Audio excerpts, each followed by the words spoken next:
हरिओम. मी प्रकाश शास्त्री लिमये, पुणे. यापूर्वी अनेक वेळेला आपणास यूट्यूब या माध्यमातून भेटलेलो आहे. आजसुद्धा अशाच एका महत्त्वाच्या विषयाला धरून तुमच्यासमोर आलेलो आहे. आजचा विषय आहे गरुड पुराण. मंगलम भगवान विष्णू, मंगलम गरुडध्वजः, मंगलम पुंडरीकाक्षो, मंगलायतनं हरिः. पुराणं गारुडं पुण्यं पवित्रं पापनाशनं, शृणुतां कामनापूर्वं श्रोतव्यं सर्वदैवैः. यश्च इदं शृणुयात् मर्त्योऽपि यश्चापि परिकीर्तयेत्, विहाय यातनां घोरां धूतपापो दिवं व्रजेत. पूर्वी सुपर्ण जो का तो विष्णुप्रती पुसता झाला, तुझ्या प्रसादे गोविंदा मला अव्याहत गती सर्व लोकांच्या समस्त रचना मी विलोकेल्या मधुसूदना, परी याम्य पुरीची रचना माझ्या नयना न दिसेची. जेथे पीडती पापीजन तेथे नाही माझे गमन, आयुष्य सरता देहांती लोक तयाप्रती कोणता. श्रीकृष्ण द्वैपायन बादरायण व्यास विश्वातील सर्वश्रेष्ठ व पहिल्या क्रमांकाचे संपादक, लेखक, साहित्यिक, कवी, भाष्यकार, कोणत्याही ठिकाणी उंच केलेल्या जागेला ज्यांच्या नावानं व्यासपीठ या नावानं ओळखलं जातं ते स्वतः व्यास यांची एकूण 18 पुराणं, शतसाहस्री संहिता म्हणजे 1000 श्लोकांचं महाभारत, ब्रह्मसूत्र व वेदांचं वर्गीकरण हे प्रचंड कार्य त्यांनी केलेलं आहे. भागवत पुराण हे त्यातलं 92व्या वर्षी सांगितले आणि गणेशजींनी लिहिलं. ते वेगळ्या कारणासाठी प्रसिद्ध आहे, कारण त्यात ईश्वर प्राप्तीचा सोपा उपाय सांगितलेला आहे, जो यापूर्वी आत्तापर्यंत कोणत्याही ग्रंथात सांगितला गेला नव्हता. आता आणखीन एक पुराण गरुड पुराण जो आज मी विषय घेतलेला आहे, त्याचं वैशिष्ट्य असं, ते मुळात वेगळ्या गैरसमजामुळे प्रसिद्ध आहे. म्हणजे चांगल्या कारणामुळे प्रसिद्ध आणि गैरसमजामुळे प्रसिद्ध असे 2 भाग जर केले तर हे पुराण घरामध्ये वाचायचं नाही, पुस्तक घरामध्ये ठेवायचं नाही. कोणाचं निधन झालं असेल तर त्या 10 दिवसात वाचायचं. असं हे सगळं ज्या लोकांमध्ये गैरसमज आहे त्या गैरसमजामुळे हे पुराण प्रसिद्ध आहे आणि त्यामुळे ते कोणालाही माहिती नाही. गरुड पुराण यात स्वतः संपादकांनी सांगितलेलं आहे की हा जो गैरसमज आहे हा सर्वात मोठा धोका आहे. गरुड पुराणामध्ये मनुष्याला याची देही याची डोळा, पुढचा जन्म चांगला यावा, सर्व आपली दुष्कृत्य पाप असतील ती नाहीशी व्हावीत आणि शिवाय आपल्या हातून जे आपले पूर्वज आहेत त्यांना चांगली गती मिळण्यासाठी काहीतरी करता यावं असे उपाय सांगितलेले आहेत. ते पुराण म्हणजे गरुड पुराण. भगवान विष्णूंचा सहाय्यक हा त्यांच्यासमोर एकदा आला आणि त्यांनी विनंती केली की माझ्या आईला नागलोकात नागाने काही कारणामुळं दासी बनवलेलं आहे. तिची दास्यत्वातून सुटका करण्यासाठी मला अमृताची गरज आहे आणि हे अमृत प्राप्त करण्यासाठी मी काहीही करायला तयार आहे. मी आयुष्यभर तुमचा वाहक म्हणून काम करीन, पण माझ्या आईला दास्यत्वातून मुक्त करा. ते अमृत तर मिळवलंच, पण गरुडाला आणखीन एक वर भगवंतांनी दिला की तुला जे काही हवं असेल ते मागून घे. तेव्हा त्यांनी सांगितलं, साधारणत 14 लोक मानले जातात. आतल वितल पाताल असे सगळे खालच्या बाजूचे 7 आणि 6 भू भुवा स्वाहा महाजना तपा सत्य हे वरचे 7 लोक, असे 14 लोक आणि भूलोक. या सगळ्या लोकांमध्ये कुठंही मला प्रवेश नाही असं नाही, मला जाता येत नाही असं नाही. मी सर्व ठिकाणी जाऊन येतो, पण भगवंता, माझी एक कळकळीची प्रार्थना आहे, माझी एक तक्रार आहे म्हणलंच तरी चालेल, की या भूलोकामध्ये जन्मलेले जे आहेत यांचं हे पंचभौतिक शरीर जेव्हा सुटलं जातं, त्या शरीरातून जेव्हा त्यांचा जीव बाहेर पडला, पंचप्राण उडून गेले असं म्हणतात, त्यावेळी मनुष्याने पूर्वी केलेल्या चांगल्या वाईट कर्मांचं काय होतं? का त्या शरीराबरोबर ते सगळं पण नष्ट होतं? पण आत्मा तर अमर आहे असं म्हणतात. मग तो आत्मा कोणत्या मार्गाने पुढे जातो? आजचं प्रवचन आहे हे खरं म्हणजे अशा या प्रश्नांनी भरलेलं आहे. म्हणजे आज प्रश्न निर्माण करायचे किंवा जे निर्माण झालेले आहेत त्याच्याबद्दल निवेदन करायचं असंच मी आज ठरवलं आहे. आणि उद्या आणि परवा 2 दिवस या प्रश्नांची जेवढी मला शक्य आहे तेवढी गरुड पुराणाच्या आधाराने उत्तरं द्यायची, असा हा एकंदर व्यवस्था मनात ठरवलेली आहे. तेव्हा आज हे सगळे प्रश्न जे जे तुमच्या मनात येतात, उमटतात, येऊ शकतील, त्या सगळ्या प्रश्नांची आज इथं मी उल्लेख करणार आहे. शरीर मृत जेव्हा म्हणतात तेव्हा त्यात ते पंचप्राण निघून गेलेले असतात. तर या मृत शरीराचं पुढं काय करतात? आता वेगवेगळे पिंडदान, पिंडपूजा वगैरे केली जाती, ती कशासाठी आणि कुणासाठी? 10 प्रकारची वेगळी दानं मनुष्यात जिवंत असताना आयुष्यात द्यायची असतात आणि मृतकाचे सद्गतीसाठी त्याचे नातेवाईक नंतरही देतात. तेव्हा वर्षभर जे कार्य केलं जातं ते कोणतं? हा शरीरातून बाहेर पडलेला जीव मुक्त केव्हा होतो? त्याला पुढचा जन्म किती वेळा घ्यावा लागतो? श्राद्ध याचा अर्थ काय? अशौच म्हणजे मृत शरीराची अशुद्धी किती दिवस असते?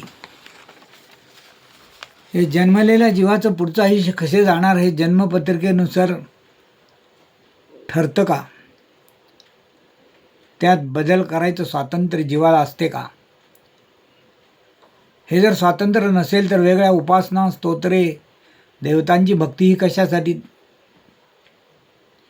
पापांना प्रायश्चित्त असतं का? प्रायश्चित्तानं पापाचं मूळ नाहीसं होतं का? जीवात्मा बाहेर पडताना पंचप्राणांची साथ सोडतो ती केव्हा? पंचेंद्रिय जीवाबरोबर जातात का नाही? मनाला आम्ही प्रवचनकार ब्लॅक बॉक्स असं म्हणतो. विमान आणि जहाज जेव्हा अपघातग्रस्त होतं त्यावेळी त्यातला हा ब्लॅक बॉक्स तसाच राहतो. त्याच्यातलं रेकॉर्डिंग, त्याच्यातलं मुद्रण तपासल्यावर लक्षात येतं की हे हवाई जहाज किंवा हे पाण्यातलं जहाज कशामुळं आपदग्रस्त झालं, कशामुळं बुडालं, शेवटचा संवाद काय होता, हे सगळं याच्यामध्ये मुद्रित झालेलं असतं. ते ऐकलं जातं आणि त्याच्यावरून पुढचे असे अपघात टाळावेत यासाठी उपाययोजना केली जातात. तेव्हा असंच ब्लॅक बॉक्स आपल्या शरीरामध्ये भगवंतानी ठेवलेलं आहे असं मी ऐकलं आहे. त्याला मन असं म्हणतात हे पण मला माहिती आहे. मग हे मन कसं पुढं जातं?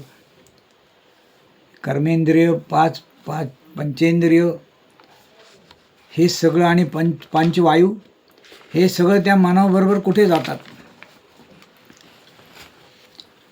ज्याचा मृत्यू समोर उभा ठाकलेला ज्याला दिसतोय त्याला काय करता येईल? पुनर्जन्म टाळण्यासाठी काय करता येतं? उत्तम जन्म मिळण्यासाठी जिवंतपणे काय काय करावं लागतं? पंचक व त्रिपाद दोष सांगतात मृत्यूच्या वेळेनुसार, नक्षत्र दोष म्हणून त्यांचे परिणाम काय होतात. 1 वर्षभर जीवाचा प्रवास पृथ्वीच्या आवरणातच होत असतो, म्हणजे तो कसा आणि तो संपतो तो केव्हा? आणि या प्रवासात त्याचे ताण आणि भूक निवारण्यासाठी काय उपाययोजना केली जाते आणि त्यासाठी त्याचे नातेवाईक काय करतात? संवत्सरिक श्राद्ध म्हणजे काय? महालय श्राद्ध म्हणजे काय? दोन्ही आवश्यक आहेत का? स्वर्गलोकात प्रवेश मिळालेल्या जीवाला पुण्य संपल्यानंतर पुन्हा मर्त्यलोकात प्रवेश का घ्यावा लागतो? आपणच सांगितलं एका ठिकाणी क्षीणे पुण्य मर्त्यलोकम विशंती. पुण्य संपलं की मर्त्यलोकातच यावं लागतं पुन्हा पुण्य मिळवण्यासाठी आणि स्वर्गप्राप्ती होण्यासाठी. मग हा स्वर्गलोक एवढा आकर्षक का आहे? स्वर्गलोक हा शाश्वत लोक नाही का? श्राद्धामध्ये दिलेले अन्न वस्तू या पितरांना कशा प्राप्त होतात? श्राद्धाच्या वेळी प्रत्यक्ष ज्यांचा पुढचा जन्म सुरू झालेला आहे असे जे जीव म्हणजे त्याचे पितृगण आहेत ते दिलेलं अन्न किंवा पदार्थ स्वीकारायला कसे काय परत येतात? वृषोत्सर्ग म्हणजे काय? मासिक श्राद्ध का घातली जातात? पिंड मेलन असा एक शब्द आहे, त्या पिंड मेलनचा अर्थ काय? गयेला श्राद्ध केल्यानंतर पुन्हा श्राद्ध करावं लागत नाही असं काही जणांचा समज आहे, ते खरं आहे का? स्वतःचं श्राद्ध स्वतः जिवंत असताना करता येतं का? मरणासन्न व्यक्तीच्या कल्याणाचे उपाय काय आहेत?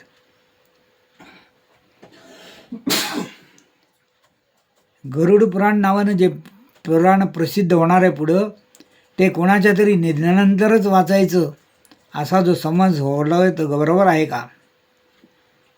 सपिंडीकरण म्हणजे काय? चित्रगुप्त कुठे असतात? ते काय करतात? यमराज कुठे राहतात? यमांचे दर्शन सुसह्य असते का उग्र असते? वैतरणी नावाची नदी ऐकलेली आहे, मला तर ह्यातलं काहीच पाहायला मिळत नाही, पण ती असते कुठे? ही पार करण्यासाठी काय काय करावं लागतं? दुर्मृत्यू असं ज्याला म्हटलं जातं याचा अर्थ काय? एखादा परदेशी असताना जर मृत झाला व त्याची शरीर जर संस्कारासाठी मिळाले नाही तर और्ध्वदेही कशावर करायचं? शस्त्रानं मृत्यू झालेल्याचं काय? सर्पदंशाने मृत्यू झालेल्याचं काय? अपघातानं मृत्यू झालेल्याचं काय? या सर्वांचं और्ध्वदेही कसे करता येतं? एकावेळी अधिक मृत्यू झाले असतील तर पिंडदान कसं करतात? मृत्यू तिथीच जर माहीत नसेल तर श्राद्ध केव्हा करायचं? श्राद्धामध्ये 18 त्याज्य पदार्थ दिलेले आहेत, ते कोणते? मरणासन्न व्यक्तीच्या यातना कमी करण्यासाठी कोणत्या दानाचा उपयोग होतो? उत्तम जन्म मिळावे यासाठी गरुड पुराण समज आल्यावर सामान्य बुद्धीच्या मनुष्यानं सुद्धा अवश्य वाचलं पाहिजे का नाही? पवित्र भारतभूमीमधून जन्म आणि मृत्यू झाल्याचं विशेष महत्त्व अनेक महात्म्यांनी वर्णन केलेलं आहे. त्याचं वैशिष्ट्य काय? आता दुसरा जन्म मिळेपर्यंत जीवाचा प्रवास कसा कसा होत असतो? पंचप्राणाबरोबर शरीरातून बाहेर पडणारा जीवात्मा देहाचे बाहेर कुठून येतो? या जीवात्म्याचा आकार केवढा असतो? मन त्याचे बरोबर असते का? 5 कर्मेंद्रिय, 5 ज्ञानेंद्रिय, 10 वायू आणि मन हे त्याच्याबरोबर कुठे आणि कशी असतात? देहाबरोबर हे सर्व नष्ट होते का? एकंदर 16 संस्कार शास्त्राने सांगितलेले आहेत. शवदाह हा सुद्धा त्या 16 संस्कारापैकीच एक आहे का? मृत शवाच्या मुखात पंचरत्न, गंगाजल, तुलस ही घातली जाते, त्याचं कारण काय? असे अनेक प्रश्न गरुड पुराणाने निर्माण केलेले आहेत आणि सांगितलेले आहेत. श्राद्धाचे अधिकारी कोण हे सुद्धा विचारलेलं आहे, तेही आपल्याला पाहायचे. श्राद्धाचे एकंदर 36 अधिकारी दिलेले आहेत. गयेला एकदा सीतामाई दशरथांना पिंड द्यायचा होता, त्यावेळी रामांना पिंडासाठी लागणारं फळांचा गर आणायला उशीर झाला. त्यावेळी ठराविक वेळेमध्ये जर पिंडदान झालं नाही तर ती तिथी फुकट जाती, म्हणून दशरथांनी स्वतः गयेच्या फल्गु नदीत प्रकट झाले आणि एक हात वर करून सीताला दर्शन दिलं आणि सांगितलं, रामाला यायला उशीर होतोय, आजपासून मी स्त्रियांना श्राद्धाचा अधिकार देतो.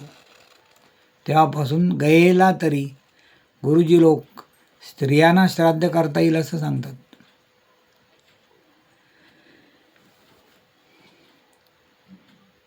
गरुड पुराणाने या मनातल्या असंख्य शंकांचं निरसन केलेलं आहे.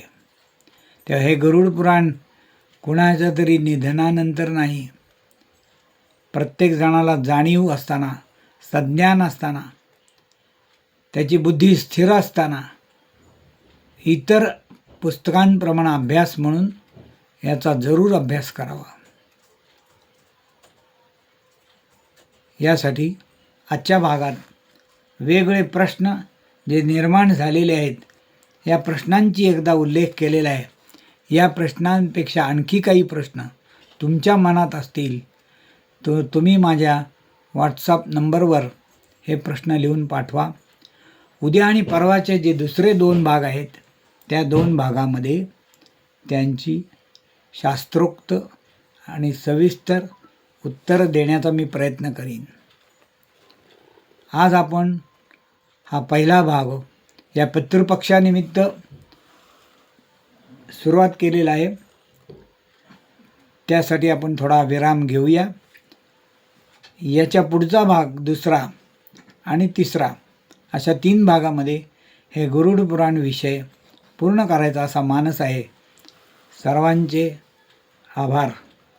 या यूट्यूब चॅनेलला आपण अजून सबस्क्राईब केलं नसेल, लाईक केलं नसेल तर ते अवश्य करा. म्हणजे याच्या पुढचे सगळे भाग तुम्हाला तुमच्या यूट्यूबवर आपोआप पाहायला मिळतील. हरिओम.